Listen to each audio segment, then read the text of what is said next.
اعوذ باللہ من الشیطان الرجیم بسم اللہ الرحمن الرحیم السلام علیکم ورحمۃ اللہ وبرکاتہ۔ آج کے دور میں آپ نے دیکھا ہوگا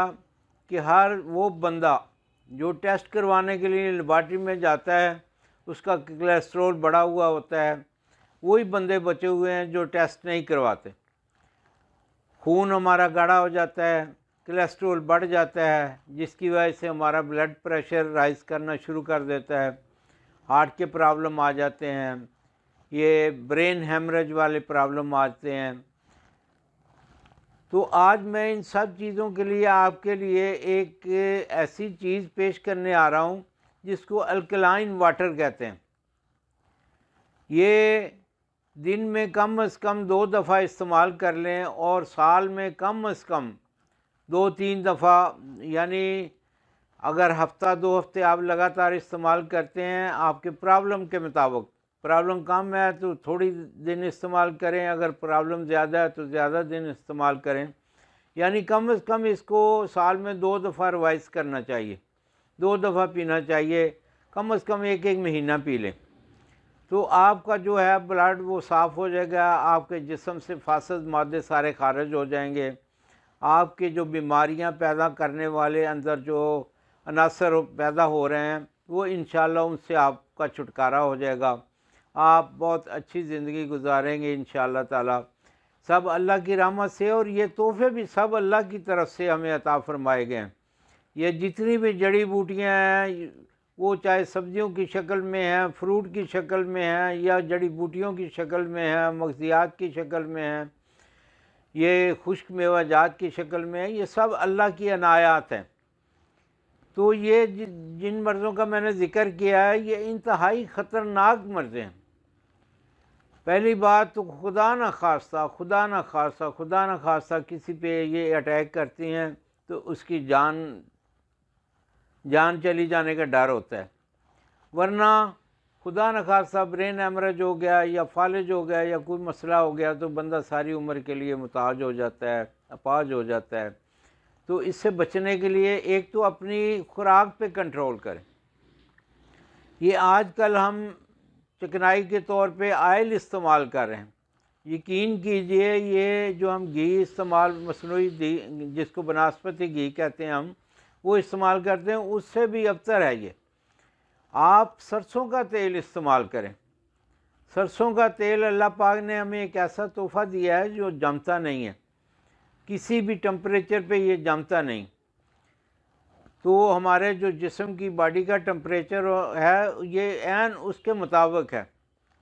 یہ آپ بنائیں، یہ گھروں میں اس کی ذائقے کو اور اس کی خوشبو کو ظاہر کرنے کے لیے وہ خواتین بنا لیتی ہیں، کر لیتی ہیں، وہ بھی آئندہ انشاءاللہ کسی ویڈیو میں آپ کو بتاؤں گا۔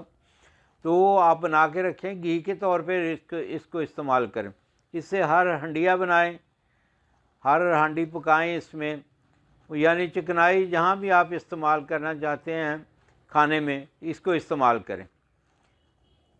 اور سبزیاں اور فروٹ یہ زیادہ کھائیں۔ آج کل دیکھیں سلاد کا موسم ہے، سلاد ہر موسم میں ہی اللہ پاک نے ہمیں عطا فرمایا ہوا ہے، اور آج کل تو اس کی بہتات ہے، یہ مولی کی صورت میں ہے، گاجر کی صورت میں ہے، کھیرا ہے، دھنیا ہے، پودینہ ہے، اور پتہ نہیں کیا کچھ اللہ پاک نے ہمیں عطا فرمایا ہوا ہے، ان سے فائدہ اٹھانا چاہیے۔ یہ سلاد ضروری طور پہ استعمال کریں، اپنے کھانے میں اس کو ضرور شامل کیجیے، تاکہ ایک تو کھانا آپ کم کھائیں گے، آپ کے فیٹس کم ہوں گے، آپ کا وزن کم بڑھے گا۔ یہ سلاد میں نہ کوئی چکنائی ہوتی ہے لیکن غذائیت پوری ہوتی ہے، ٹھیک ہے۔ تو آپ 5 گلاس پانی لیں، اس میں 100 گرام کلونجی، 100 گرام میتھی دانہ، 2 لیموں کاٹ کے اس میں ڈال دیں، نچوڑ کے چھلکے سمیت اس میں ڈال دیں، سبز دھنیا تھوڑا سا، سبز پودینہ وہ بھی تھوڑی سی مقدار میں اس کے پتے، اور ادرک 1 انچ، کم از کم 1 انچ کا ٹکڑا، اس کو تھوڑی سی چوڑ لگا کے وہ بھی اس میں ڈال دیں، اور کھیرے کا 1 ٹکڑا،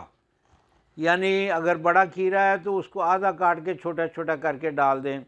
سیب کم از کم آدھا سیب اس میں ڈال دیں، وہ بھی چھوٹا چھوٹا کر کے ڈال دیں، اور اس پانی کو خوب پکائیں۔ 5 گلاس پانی کم از کم 4 گلاس رہ جائیں تو اس کو چولہے سے اتار کے پن چھان کے رکھیں، اس کو دن میں 2 دفعہ پئیں،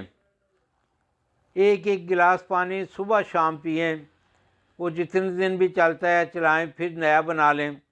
یا اگر آپ محفوظ کرنا چاہتے ہیں، زیادہ بنانا چاہتے ہیں تو بنا کے فریج میں بھی رکھ سکتے ہیں۔ لیکن آج کل کے موسم میں اگر اس کو نیم گرم پیا جائے تو یقین کریں یہ ان بیماریوں کا بہت بڑا علاج ہے۔ بلکہ میں تو یہ کہوں گا کہ اگر کینسر کا مریض اس کو استعمال کرے تو اس کے لیے یہ بہترین خوراک بھی ہے اور دوائی بھی ہے۔ آپ تجربہ کریں اور قدرت کی دی ہوئی نعمتوں سے فائدہ اٹھائیں اور قدرت کی طرف رخ کریں اپنا، تاکہ اللہ اپنی نعمتوں سے نوازے بھی اور رحمتیں بھی فرمائے۔ اللہ آپ کو خوشیاں عطا فرمائے اور خوشیاں تقسیم کرنے والا بنائے۔ آمین ثم آمین یا رب العالمین۔